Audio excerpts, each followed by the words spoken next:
묵상 기도하심으로 새벽 예배를 시작하겠습니다. 하나님 감사합니다. 오늘 우리에게 새날을 허락하시고 예배케 하신 은혜에 감사합니다. 오늘 이 하루도 주와 동행하는 하루가 되게 하시고 주님을 기쁘시게 하는 하루 되도록 인도하여 주옵소서. 우리 인생의 모든 짐과 문제들은 온전히 주께 맡겨드리오니 주님이 담당해 주시고 세상에 줄 수 없는 참된 평강과 안식으로 우리를 인도하여 주옵소서. 오늘도 주의 백성들의 오가는 모든 발걸음을 유월절 어린 양의 피로 바르셔서 어떤 해함도 상함도 없게 하시며 죽음의 그림자가 틈타지 못하도록 하나님 함께 하시고 인도하여 주옵소서. 오늘 이 하루도 우리의 구하는 것과 생각하는 것보다 넘치도록 응답하신 하나님을 찬양합니다. 예수님의 이름으로 기도합니다. 아멘. 찬송 369장 드리겠습니다. 죄짐 맡은 우리 구주 어찌 좋은 친구인지 걱정 근심 무거운지 우리 주께 맡기세. 주께 고함 없는 고로 복을 받지 못하네. 사람들이 어찌하여 아래 주를 모를까. 시험 걱정 모든 괴로움 없는 사람 누군가. 부질없이 낙심 말고 기도드려 아뢰세. 이런 진실하신 친구 찾아볼 수 있을까. 우리 약함 아시오니 어찌 아니하릴까. 근심 걱정 무거운지 아니진 자 누군가. 피난처는 우리 예수 주께 기도드리세. 세상 친구 멸시하고 너를 조롱하여도 예수 품에 안기어서 참된 위로 받겠네. 아멘. 오늘 이 아침에 주시는 살아계신 하나님의 말씀은 구약성경 욥기 19장 1절에서 20절의 말씀입니다. 욥이 대답하여 이르되 너희가 내 마음을 괴롭히며 말로 나를 짓부수기를 어느 때까지 하겠느냐. 너희가 10번이나 나를 학대하고도 부끄러워 아니하는구나. 비록 내게 허물이 있다 할지라도 그 허물이 내게만 있느냐. 너희가 참으로 나를 향하여 자만하며 내게 수치스러운 행위가 있다고 증언하려면 하려니와. 하나님이 나를 억울하게 하시고 자기 그물로 나를 에워싸신 줄을 알아야 할지니라. 내가 폭행을 당한다고 부르짖으나 응답이 없고 도움을 간구하였으나 정의가 없구나. 그가 내 길을 막아 지나가지 못하게 하시고 내 앞길에 어둠을 두셨으며 나의 영광을 거두어 가시며 나의 관모를 머리에서 벗기시고 사면으로 나를 버리시니 나는 죽었구나. 내 희망을 나무 뽑듯 뽑으시고 나를 향하여 진노하시고 원수같이 보시는구나. 그 군대가 일절이 일어나와서 길을 도두고 나를 치며 내 장막을 눌러 재를 쳤구나. 나의 형제들이 나를 멀리 떠나게 하시니 나를 아는 모든 사람이 내게 낯선 사람이 되었구나. 내 친척은 나를 버렸으며 가까운 친지들은 나를 잊었구나. 내 집에 머물러 사는 자와 내 여종들은 나를 낯선 사람으로 여기니 내가 그들 앞에서 타국 사람이 되었구나. 내가 내 종을 불러도 대답하지 아니하니 내 입으로 그에게 간청하여 하겠구나. 내 아내도 내 숨결을 싫어하며 내 허리의 자식들도 나를 가련하게 여기는구나. 어린 아이들까지도 나를 없이 여기고 내가 일어나면 나를 조롱하는구나.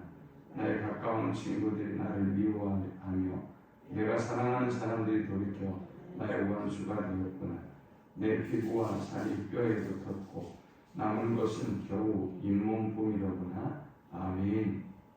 욥은 지금까지 그의 친구들을 지칭하면서 거짓말을 지어내는 자들이다 라고 했습니다. 욥이 지금까지 자신이 살아왔던 삶에 대해서 그들은 너무나 잘 알고 있는데 그들은 오히려 거짓말을 지어내고 자신을 고통스럽게 한다라고 했습니다. 또 자기 친구들을 지칭하면서 재난을 주는 위로자들이다 라고 16장 2절에는 말씀하고 있습니다. 그들은 위로는 하지만 더욱더 욥을 고통스럽게 만들고 마음의 번민과 고통을 가져다 주는 자들이다 라고 했습니다. 또 17장 2절에는 자신을 조롱하는 자들이다 라고 했습니다. 오늘 본문에는 2절에 보니까 이 친구들을 향해서 칭하기를 내 마음을 괴롭히는 자들이다 라고 했습니다. 또 나를 짓부수는 자들이다 라고 했습니다. 짓누르고 나를 부셔뜨리는 자들이 욥을 찾아와서 위로하고 있는 친구들이다 라는 것입니다. 또 3절에는 보니까 나를 학대하는 자들이다 그랬습니다. 자, 이렇게 욥은 친구들로부터 계속해서 영적인 고통과 아픔을 당하고 있는데 4장부터 지금까지 계속되고 있습니다. 그렇다면 지금 욥의 상황은 어떨까요? 그리고 욥은 이 어려운 상황 가운데서 1장, 2장에서 그의 외적인 모든 조건을 다 이뤘고 그리고 4장부터 계속되고 있는 내면의 갈등 그리고 영적인 전쟁들 친구들을 통해서 주변 환경을 통해서 일어나고 있는 이 치열한 내적이고도 외적인 영적 전쟁을 어떻게 이겨나가고 있는지를 욥은 오늘 이 본문을 통해서 보여주고 있습니다. 자, 그렇다면 지금 욥이 처해 있는 현재적인 상황은 과연 어떤 것일까요? 욥은 자신의 처지와 상황을 어떻게 보고 있는 것일까요? 7절에 보니까 폭행을 당했지만 그를 도와줄 사람이 없고 도움을 요청했지만 정의가 없어서 도움을 얻지 못하는 상황에 있다 했습니다. 또 하나님께서 9절에 그의 관모를 머리에서 벗기셨다라고 했는데 이 관모라고 하면 재난을 당하기 전에 욥이 누렸던 모든 영광을 의미합니다. 자, 그리고 하나님께서 자신을 죽이려고 하시고 자신의 희망을 나무 뽑듯 뽑아버리셨다라고 표현하고 있습니다. 군대가 자기를 치기 위해서 진을 치고 있는 듯한 고통과 아픔이 자신에게 있다라고 말하고 있습니다. 그보다 더 나아가서 형제들, 자신을 아는 모든 사람이 낯선 사람이 되어서 자신을 버리고 등지게 되었다라고 표현합니다. 14절에는 내 친척들은 나를 버렸으며 가까운 친지들은 나를 잊었구나. 13절에는 나의 형제들이 나를 멀리 떠나게 했다라고 표현하고 있습니다. 그뿐 아니라 15절, 16절에 보면 종들도 욥을 인정하지 않았습니다. 그리고 17절에는 보면 내 아내도 내 숨결을 싫어한다 했습니다. 이 말은 꼴도 보기도 싫어하는 것이죠. 그리고 허리의 자식들도 나를 가련하게 여기는구나 했는데 여기 허리의 자식들은 욥의 죽은 자식들이 아니라 13절에 말하는 형제들로 보입니다.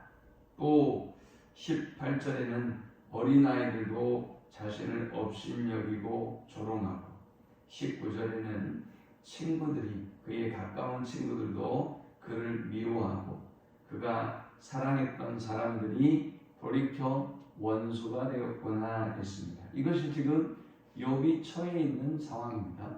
그리고 20절에는 내 피부와 살이 뼈에 붙었고 남은 것은 겨우 잇몸뿐이로구나 했습니다. 자신의 몰골이 병으로 인해서 처참한 지경에 처해 있음을 욥은 고백하고 있습니다. 자, 이 정도의 상황이 되었는데 욥은 어떻게 이 고난과 어려움을 지금 극복해 나가고 있는 것일까요? 본문에서 우리는 세 가지 비결을 알 수 있는데요. 이 본문이 주는 첫 번째 영적 교훈은 자신의 눈에 들보를 보라라는 것입니다. 욥은 먼저 자신의 친구들을 자신을 괴롭히는 친구들을 향해서 그들의 눈에서 들보를 볼 것을 부탁하고 있습니다. 욥의 친구들은 자신의 마음을 이절에 괴롭힙니다. 자기를 짓누르고 부셔뜨리고 있습니다. 그리고 3절에 자신을 학대하되 10번이나 학대하면서도 부끄러움이 없습니다. 이런 그의 모습을 보면서 4절에 욥이 이렇게 말합니다. 비록 내게 허물이 있다 할지라도 그 허물이 내게만 있느냐? 너희가 참으로 나를 향하여 자만하며 내게 수치스러운 행위가 있다고 증언하려면 하려니와 라고 했어요.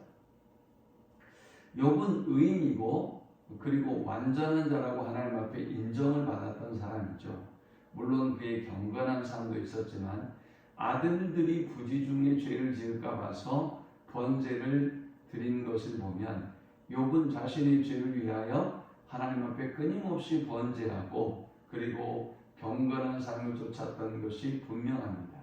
그러니 하나님이 그를 기뻐하시고 그를 의인으로 완전한 자로 인정해 주신 것이지요.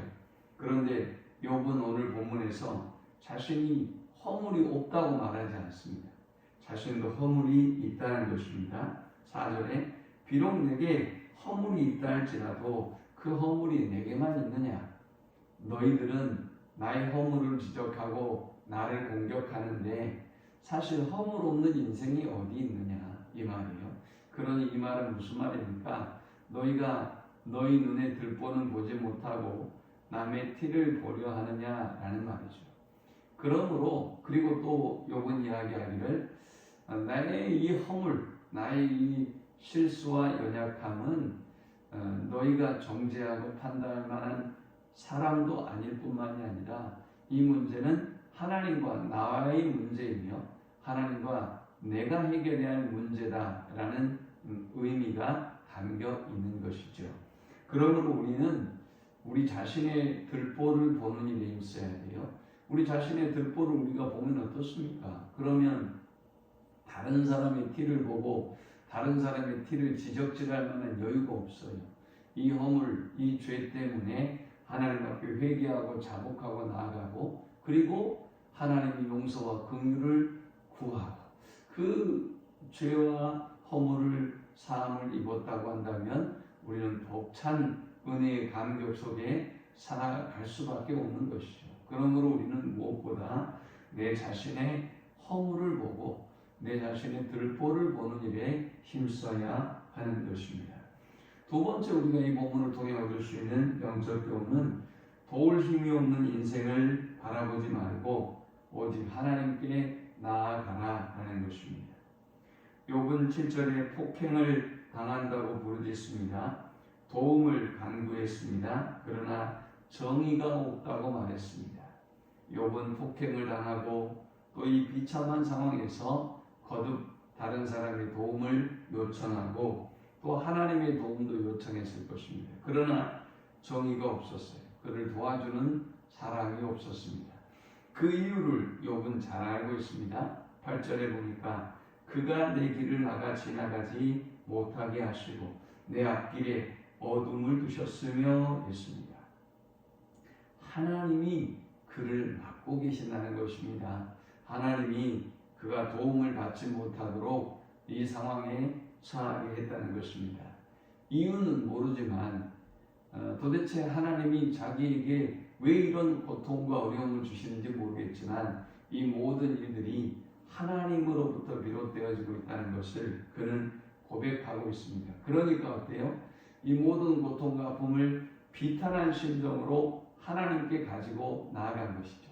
자기를 도와주지 않는 사람, 자기를 외면하는 사람만 바라보고 있다면 그 사람을 정죄하고 원수가 될 텐데, 욥은 그런 사람들을 바라보는 것이 아니라 하나님이 이를 주도하고 계신다라고 생각하고 있기 때문에 사람을 미워하지 아니하고 하나님께 탄식하며 나아갔던 것입니다. 9절에도 보니까 나의 영광을 거두어 가셨다. 하나님이 거두신 것이죠. 나의 광모를 머리에서 벗기셨다. 이것도 하나님이 이전의 영광을 가져가셨다는 것입니다. 사면으로 나를 허르시니 나는 죽었구나. 내 희망을 나무 뽑듯 뽑으시고, 하나님이 모든 일을 하셨다는 것입니다. 또 자신을 원수 보듯 하시고, 그리고 군대가 둘러서 진치는 것처럼 자신을 위협하고 공격하고 있다는 것입니다. 13절에도 보면 나의 형제들이 나를 멀리 떠나게 하시니 나를 아는 모든 사람이 내게 낯선 사람이 되었구나. 그랬어요. 나의 형제들이 나를 떠났다가 아니요, 떠나게 하셨다 그랬어요. 그러니까 이 모든 것이 하나님이 하신 일이라고 하는 확신이 있기 때문에 욥은 이 문제와 이 탄식을 가지고 사람을 원망하고 불평하는 것이 아니라 오직 하나님께 기도로 나아갔던 것입니다.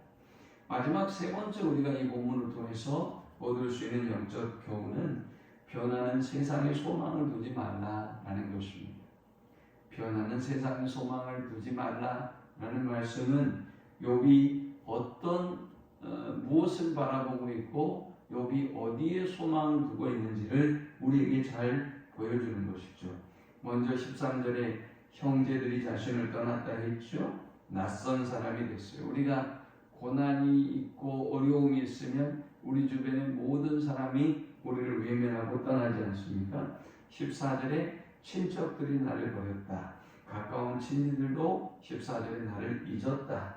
15절과 16절에 보니까 종들도 나를 주인으로 인정하지 아니하였다. 자기가 오히려 간청해야 된다. 자신을 아는 사람 취급하지 않았다 라고 하고 있어요. 또 17절에 아내가 숨결도 싫어했다. 허리의 자식들도 나를 가련하게 여겼다. 이 허리의 자식들은 죽은 자식들이 아니라 13절에 형제들로 보는 것이 옳습니다. 그 다음 18절에 어린아이들도 나를 업신여기고 조롱했다. 그리고 19절에 친구들이 나를 미워하고 내가 사랑했던 사람들이 돌이켜서 내 원수가 되었다. 그리고 20절에는 내 피부와 살이 뼈에 붙었고 남은 것은 겨우 잇몸뿐이다. 이 말은 자신의 몰골이 형편없는 상황이 되어졌다라는 것이지요. 그의 주변에 있는 모든 사람이 다 변했어요. 모든 사람이 자신을 모른 채 하고 또 자신을 인정하지 아니하고 숨결까지 싫어하고 원수가 됐어요. 그럼에도 불구하고 욥이 이 고난과 어려움을 이겨낼 수 있었던 것은 그가 세상을 바라보고 사람을 바라보고 의지하거나 믿지 않았다는 것입니다. 세상의 모든 것들은 변하지만 우리 하나님은 변하지 않기 때문에 하나님을 바라보고 낙심하지 아니하고 하나님을 바라보고 비탄에 또 한탄으로 하나님 앞에 기도함으로 나아갔고 그리고 끝내는 이 고난과 어려움을 이겨낼 수 있었던 것입니다. 이 말씀을 기억하면서 우리가 어떤 억울한 상황 또 어떤 고통과 아픔이 있어도 하나님만 바라보고 하나님께 나아가는 우리 모두가 되실 수 있기를 축원합니다. 하나님 감사합니다. 귀한 말씀을 통해서 은혜 받고 깨닫습니다. 어떤 상황과 처지와 형편에도 오직 하나님만을 바라보고 하나님께 나아가는 저들이 되게 하여 주옵소서. 변하는 세상과 사람의 소망을 두지 아니하고 하나님께 모든 주권과 능력이 있음을 믿고 오직 기도로 나아가는 저들이 되게 해 주옵소서. 탄식으로 나아가는 저들이 되게 하여 주옵소서. 그리고 마침내 승리케 하여 주옵소서. 예수님의 이름으로 기도합니다. 아멘.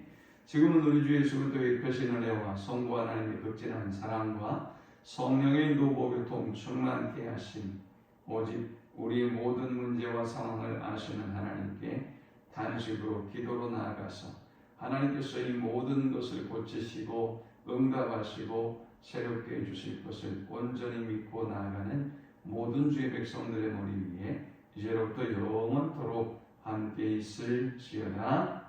아멘.